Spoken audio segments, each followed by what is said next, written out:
मासिक पाळी बंद होणं म्हणजे रजोनिवृत्ती हा स्त्रीच्या आयुष्यातील नैसर्गिक आणि महत्त्वाचा टप्पा आहे. या काळात शरीरातील हार्मोनल बदल मोठ्या प्रमाणावर होतात आणि त्यामुळे शारीरिक, मानसिक अनेक त्रास दिसू शकतात. मासिक पाळी बंद होताना स्त्रियांना त्रास होतात. त्याच्यातील पहिलं महत्त्वाचं म्हणजे अनियमित पाळी. पाळीची वेळ बदलते, जसं की कधी 15 दिवसांनी तर कधी 2 ते 3 महिन्यांनी येते. रक्तस्राव कधी कमी होतो तर कधी जास्त होतो. हे सर्व हार्मोन्स कमी जास्त झाल्यामुळे होतं. दुसरं महत्त्वाचं म्हणजे गरम झटके, जसं की अचानक पूर्ण शरीरात किंवा चेहऱ्यावर जोराने उष्णता येते. काही वेळाने थंडी वाजते. हे रजोनिवृत्तीमध्ये सामान्य लक्षण आहे. रात्री घाम येणं, रात्री झोपेत घामाने अंग चिंब होणं, झोपेत व्यत्यय येणं, थकवा वाढणं किंवा मानसिक बदल होणं. जसं की चिडचिड वाढते, छोट्या छोट्या गोष्टींची काळजी वाटते, ताण, नैराश्य येतं, भावनिक अस्थिरता येते. हे सर्व इस्ट्रोजन हार्मोन्स कमी झाल्यामुळे होतं.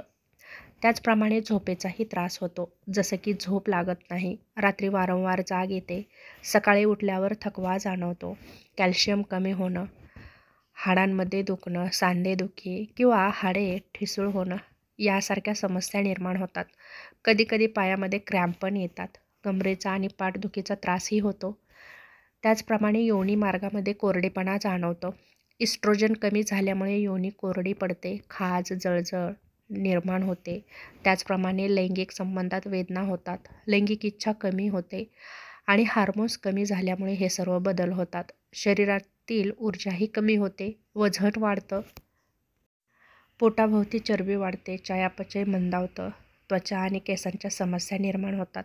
त्वचा कोरडी पडते, सुरकुत्या वाढतात, केस गळणं किंवा पातळ होणं यासारख्या समस्या जाणवतात. हृदयामध्ये बदल होतात, धडधड वाढते, हृदयविकाराचा धोका किंचित वाढतो. मूत्रमार्गामध्ये त्रास जाणवतो, जसं की वारंवार लघवी होते, लघवी करताना जळजळ होतं, केस गळतात, पातळ होतात.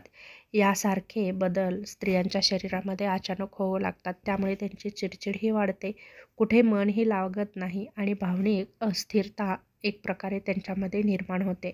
तेव्हा या काळामध्ये तिला समजून घेणं खूप गरजेचं आहे आणि संयमानं राहणंही तितकंच महत्त्वाचं आहे. त्याचप्रमाणे डोकेदुखीचाही त्रास जाणवतो, वारंवार डोकेदुखी, मायग्रेनची तीव्रता वाढते, एकाग्रता कमी होते, थकवा जाणवतो, अशक्तपणा जाणवतो. एकंदरीतच शरीरातील ऊर्जा कमी झालेली असते, कामात मन लागत नाही, शरीर सडपातळ असलं तरीही दमल्यासारखं वाटतं. मग या काळामध्ये काय करावं? तर या काळामध्ये स्त्रियांनी मेन महत्त्वाचं म्हणजे कॅल्शियमयुक्त आणि आयर्नयुक्त आहार घेणं खूप गरजेचं आहे. त्याचप्रमाणे योग आणि प्राणायाम करणंही गरजेचं आहे. त्याचप्रमाणे गरम झटके कमी करणारा आहार घेणं गरजेचं आहे. ताण व्यवस्थापन करणं गरजेचं आहे. डॉक्टरांनी सुचवल्यास हलक्या हार्मोनल थेरपीही घेणं गरजेचं आहे.